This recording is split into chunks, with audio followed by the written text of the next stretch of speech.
ఖచ్చితంగా కష్టపడమని చెప్పాలి.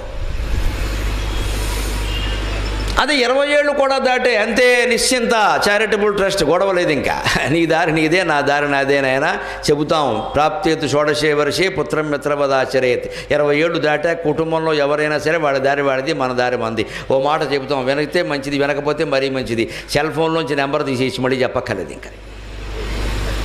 అంతేకాని వాడికి 30 ఏళ్ళు వచ్చినా వాడికి పెళ్ళి అయినా సరే ఇంకా ఏదమ్మా వాడు బాగుపడలేదని వాడు బాగుపడ్డు ఈ జపం చేస్తే నువ్వు కూడా బాగుపడవు, జాగ్రత్త, ఇంక మానేదాన్ని వదిలే ఆ విషయం వదలలేం మనం.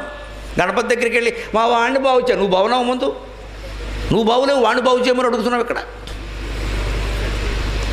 బాగుండడం అంటే మనకు కొన్ని లెక్కలు ఉన్నాయి. డబ్బు బాగా ఉండడం, ఆరోగ్యంగా ఉండడం, ఏదో వైభవంతో ఉండడం, రాజకీయాల్లో బాగా పాల్గొనడం, అధికారంలో, ఈ లెక్కలు దేవుడికి ఉండవండి. బాగుండమంటే అది కాదు. బాగుండమంటే లౌకిక బంధాలన్నీ వదిలేసి విష్ణు ధ్యానంలో ఉండడం, అది వినాయకుడు దృష్టి. మనం అలా ఉంటామా? మనకు అవన్నీ ఎందుకు, కావలసినవన్నీ కావాలి ఇక్కడ.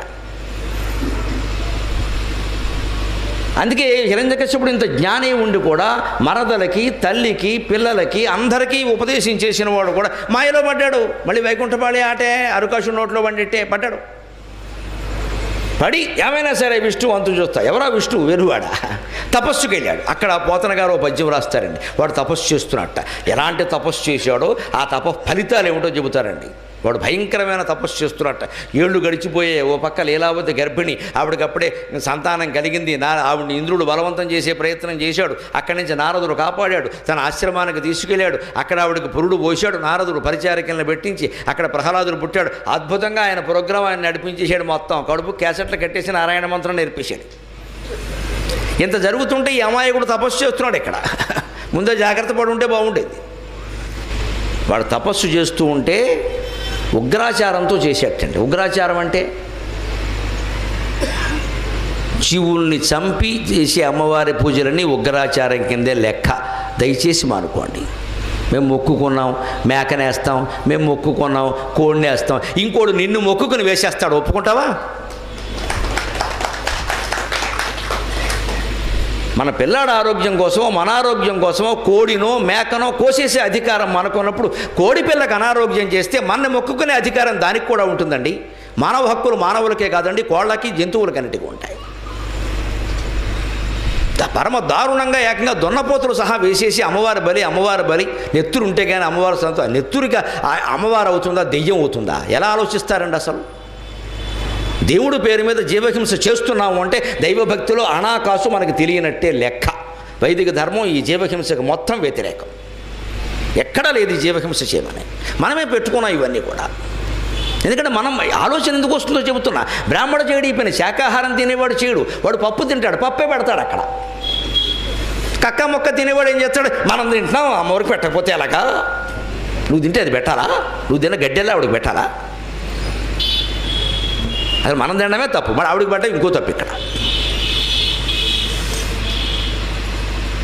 ఇందుకోసం ఏకంగా మనం మొక్కుబళ్ళు పేరు మీద డబ్బు కాదు, పసుపు కాదు, కుంకం కాదు, బెల్లం కాదు, కూరగాయ కాదు, నరగాయ కాదు, జీవుల పీకలు కోసేస్తామా?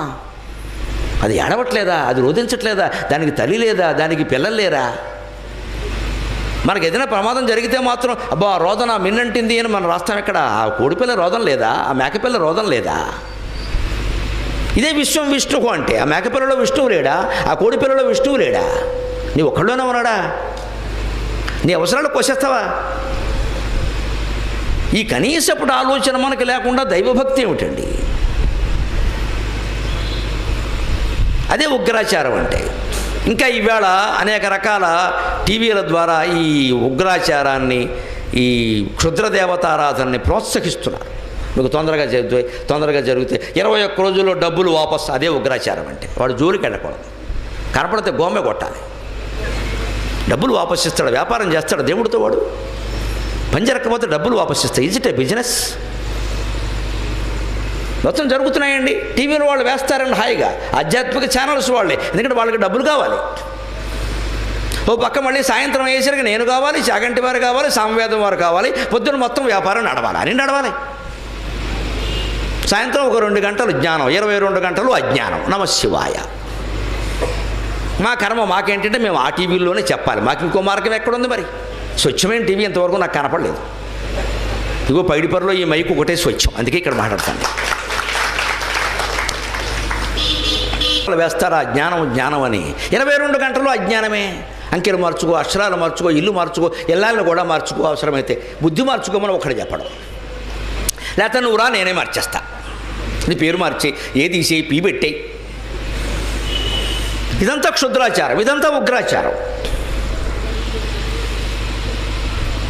పైగా ఉగ్రాచారం అంటే ఇంకా బాగా వినాయక చవితి ఆధారంగా అర్థమయ్యేలా చెబుతా.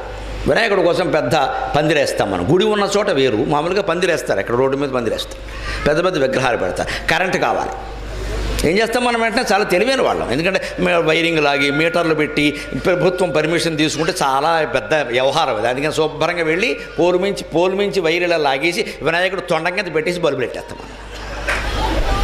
ఈ ఎమ్మెల్యేకి చెప్పేస్తాం, కాస్త చూసుకుంటా నీకెందుకు ఇంకొంచెం 2 పెట్టుకోపోయావా, ఎందుకంటే ఆయన ఓట్లు కావాలి. డిపార్ట్మెంట్ నాశనం. దేవుడు పూజ ఏదో చేసేది, నువ్వు కరెంటు బిల్లు కట్టవా, దేవుడికి పూజ చేస్తావా? పైగా దేవుడి కోసం దొంగతనం చేస్తావా? దొంగతనం చేస్తే దేవుడు ఎందుకే? కానీ మీరు గమనించండి, అలా పోలు మించి వైరు లాగేసి వినాయకుడు తొండం కింద తెగబెట్టినా కూడా బల్బు వెలుగుతుంది. అదే ఉగ్రాచారం. ఫలిస్తుంది, కానీ తర్వాత ఇంకా వేరే విధంగా ఫలిస్తుంది. కొంచెం పందిట్లో కానీ ఆ తీగలో కానీ ఏదైనా తేడా వచ్చిందనుకో మొత్తం అంటుకుంటుంది. అదే ఉగ్రాచారం. అదే నువ్వు సక్రమంగా ప్రభుత్వం దగ్గర అనుమతి తీసుకుని కట్టవలసింది ఏదో కట్టి వైరింగ్ చేసుకుని మీటర్ పెట్టుకుని హిడెన్ వైరింగ్ చేసి దాన్ని పద్ధతిగా చేసేవరకు కరెంటు ఉంటే వెలుగుతుంది, లేకపోతే వెళ్ళదు. కానీ షార్ట్ సర్క్యూట్ రాదు. నువ్వు పోలు మించి వైరు లాగేసి తొండం కింద బల్బులు పెట్టావనుకో షార్ట్ సర్క్యూట్ వచ్చి మొత్తం పందిరి తగలబడిపోతుంది. వినాయక చవితి పందిట్లో ఘోరం ప్రమాదం. దేవుడు కూడా దయ చూడలేదు. దేవుడు నిన్ను వైరు లాగమని చెప్పాడా? దేవుడు తొండం కింద పెట్టమన్నాడా? దేవుడు బిల్లు ఎగ్గొట్టమన్నాడా? దేవుడిని ఎందుకు లాక్కొస్తారండి ప్రతిదానికి? నాకు అర్థం కాదు.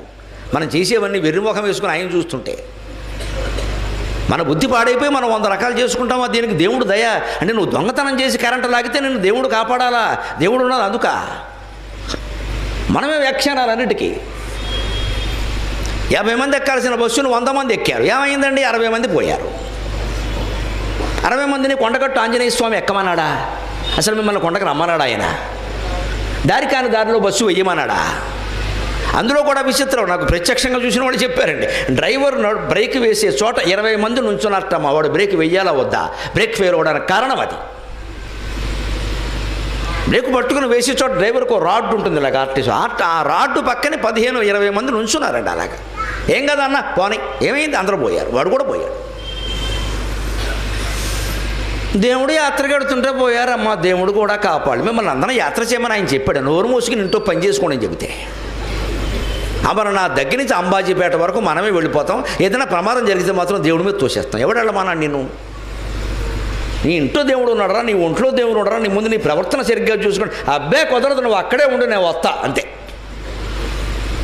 ఈ అజ్ఞానం పోయే వరకు ఎవరికేం అర్థం కాదు. హిరణ్యకశిపుడు అదే అజ్ఞానం, ఉగ్రాచారం. తొందరగా కావాలి. ఇవాళ మన అందరికీ ఇదేనండి, తొందరగా రావాలండి. లేకపోతే పెయిన్ కిల్లర్స్ ఎందుకు వస్తున్నాయండి వైద్య శాస్త్రంలో? ఏ డాక్టర్, బుద్ధి జ్ఞానం ఉన్న డాక్టర్ ఎవడు నిజంగా ఎంబీబీఎస్ చదివిన డాక్టర్ల పట్ల గౌరవంతో నేను మాట్లాడుతానండి. వాళ్ళంతటా వాళ్ళు పెయిన్ కిల్లర్లు చెప్పరండి, మన బాధపడలేకే చెప్తారండి వాళ్ళు. డాక్టర్ గారు తొందరగా తద్దారండి. ఐ కాంట్ బేర్ ఇంగ్లీష్ ఒకటి మాట్లాడతాడు వీడి సన్నాసి. ఇక్కడ ముందు ఇంగ్లీష్ కాంట్ బేర్. దానికి డాక్టర్ తట్టుకోలేక పోతే పోయింది వాడి ప్రాణం 4 పెయిన్ కిల్లర్లు రాసి పారేస్తాడు. తలనొప్పి కసేవు పడలేవు, నీ వల్ల నీ తలనొప్పి ఇంట్లో వాడు పడ్డాలా? వెంటనే తగ్గాలి. జ్వరం వస్తే వెంటనే తగ్గాలి, ఎందుకంటే పనులు ఆగిపోతాయి. దానికి ఏదో చెప్పేస్తే అది ఉగ్రాచారం. వైద్య శాస్త్రంలో పెయిన్ కిల్లర్స్ ఉగ్రాచారం. అలాగే తపస్సులో ఉగ్రాచారం. ఏ పని అయినా సరే దానికి పట్టవలసిన సమయం పడుతుంది. అది ముందే అవ్వాలనుకుంటున్నామంటే ఉగ్రాచారం.